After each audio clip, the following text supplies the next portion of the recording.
Albert Myers is being held on a $15,000 bond following a social media post that said, "Please help, I've been kidnapped by my ex." This post got a lot of attention and led to dozens of calls to the Broward County Sheriff's Office. They later responded to the scene and the victim was able to get out safely. Reporting from Broward County Jail, Kennedy McKinney, NBC6. When you think about your condo association fees, you think of things like operational expenses, covering the power bill, and general upkeep.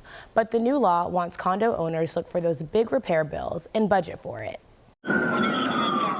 The deadly building collapse of Champlain Towers South forced many condo owners to start asking questions. There are obvious issues, and it's our safety. It also highlighted for lawmakers the need for change. Florida is the only state that gives owners the power to waive reserve funding, and that's just crazy. All in favor say yay. Yay. All opposed, nay. But a new state law will change that.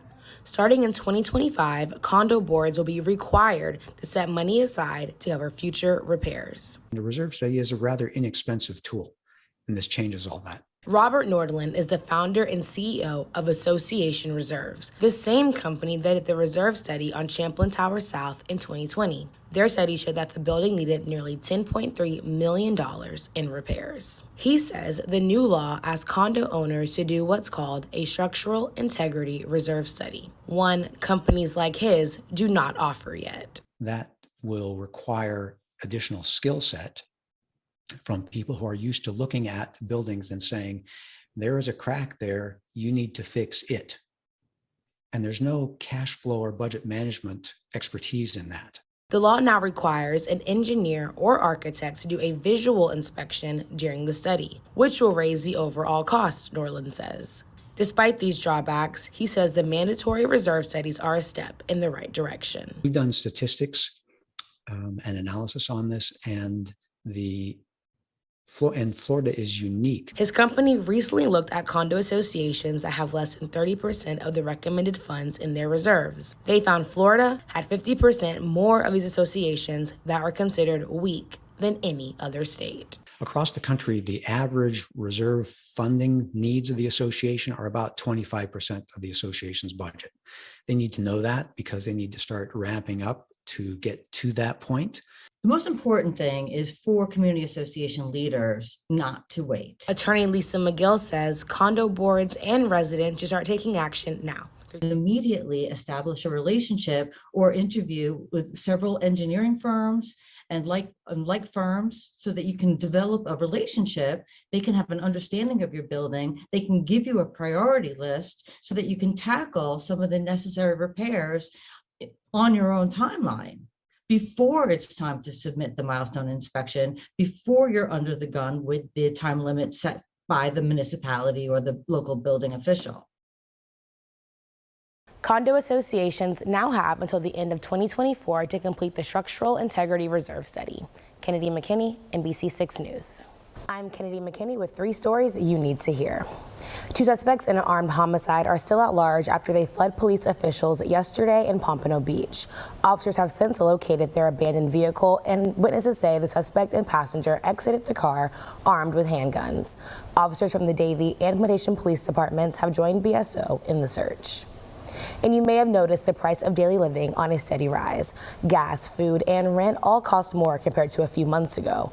These price surges have taken U.S. inflation to a new 4-decade peak in the last month, and consumer prices have soared 9.1% compared with the year earlier. The government said Wednesday that this is the biggest 12-month increase since 1981. And a Fort Lauderdale man says he was drugged and robbed out of more than $50,000 in jewelry by a woman he met at a bar and brought home. Surveillance video shows the two entering his building, and then 2 hours later, the woman is seen leaving alone. The man says he has no memory of anything that night, and toxicology reports show he had several drugs in his system, including GHB, a date rape drug, and tranquilizers. The woman is still at large. Connect with us for the very latest on these stories. After months of fighting for a flight refund, a woman called NBC6 responds. Coming up, we'll tell you how we helped her get her money back and tips for what you can do in this situation. I am a frequent flyer. Traveling is now routine for Andrea Barton. I spent as much time on a plane as one could possibly imagine. She was traveling back and forth to New York to help take care of her daughter, who was a cancer survivor. The whole year trying to take care of her, go through treatment, surgery. In December, she says she booked 3 tickets for a holiday trip with her daughter. She canceled it in the company's 24-hour cancellation window. While trying to book another flight with JetBlue, she says an agent told her the trip was still on her account. She says the agent issued a refund at that time, but days after the phone call, she noticed her credit card was charged again for the canceled flights. It took me calling JetBlue, I don't know how many times, writing chargeback services, writing and calling everybody that I could to let them know that this was not a fair charge. Andrea says her calls to the airline didn't resolve the issue either. She is just one of the thousands of airline passengers complaining about airline refund issues. Complaints against airlines have skyrocketed since the start of the pandemic. Data from the U.S. Department of Transportation shows complaints are up over 300% from the first quarter of this year compared to the first quarter of pre-pandemic 2019. And of the complaints filed in March of this year, 37% were about refunds. In Andrea's case, after months of waiting for a refund, she called NBC6 Responds. Thankfully, you guys did help. A JetBlue representative told us in a statement, while they are unable to find any record of Andrea canceling her itinerary in the time required to be eligible for a full refund, as a gesture of goodwill, they have processed a refund. It's a welcome relief for Andrea. At least somebody answered me, and you are the only one who answered me, and I thank you very much. It's important to read an airline's refund policy before booking, and if you cancel, keep a record of it, like a screenshot of the cancellation confirmation. You can file a complaint with the Department of Transportation, and we have more information on how to do that on our website at NBC6.com. What can the community expect out of this event? Fun, safe fun. Ain't no bull, nothing going on. I'm saying we all on positive vibe because it's Yak Day. So for you to come on any foolishness is a disrespect, not only to me, but the whole Florida period, because this supposed to be a day of fun, everybody hanging out so this can keep going on every year. Because it's like, if y'all don't let me do it, who else gonna do it? So might as well just come and just have fun, you know? Yeah. Sure.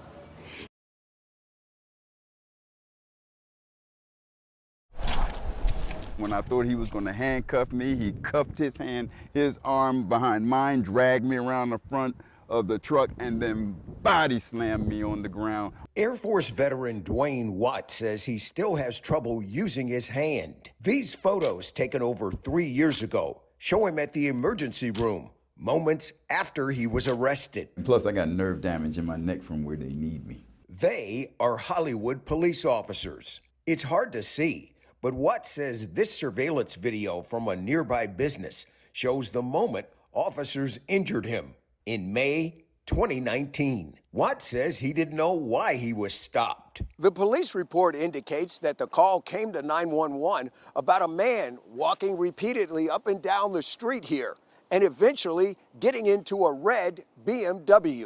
This red BMW parked in front of the house where Watts had just moved from, and several blocks away from where police stopped him. He says it was at the hospital where he found out why. Another sergeant came in, and then that's when they finally told me, well, this is why you're here and this is why all this happened, because you're a suspect in breaking into a 2001 red BMW. And then that's when I set up. I was like, you gotta be kidding me. This is my car you're talking about. Hollywood police wouldn't tell us when they learned it was his car. But 1 minute after Watts was in custody, records show the officer with the vehicle shared the license plate tag information with the dispatcher, who was in communication with the other officers. About 14 minutes later, he was taken to the hospital and then to jail. What did they say to you about why they were taking you to the Broward County lockup?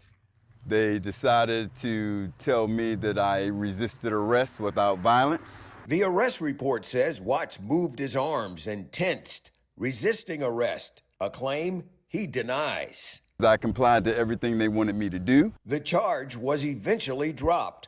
But before that, Watts spent a month in the Broward County Jail. He's now suing the police department, the city, and the arresting officer, saying all of this could have been prevented. I was puzzled. Joan Brown is Watts' attorney. What was he resisting arrest for? You can't arbitrarily arrest somebody because you choose to, and then accuse me of a crime for not wanting to be arrested when I didn't commit a crime. I think this whole thing was botched from the beginning, and I think that they was just trying to cover it up. Watts says officers need to be held accountable for what he went through that day and afterwards. It's totally humiliating, number one, because I endured quite a bit, mentally and physically.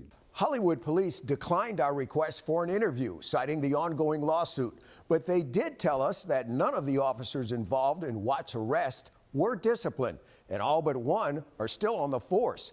They also said Watts never filed a formal complaint with Internal Affairs, and the dispatch records we obtained only show basic details of the officers' interactions. Willard Shepard, NBC6 News. Quinn Wrights ships items across the country daily. I design and manufacture clothing for breastfeeding. We pack and ship all of the clothing from our warehouse here in Pelham, Alabama.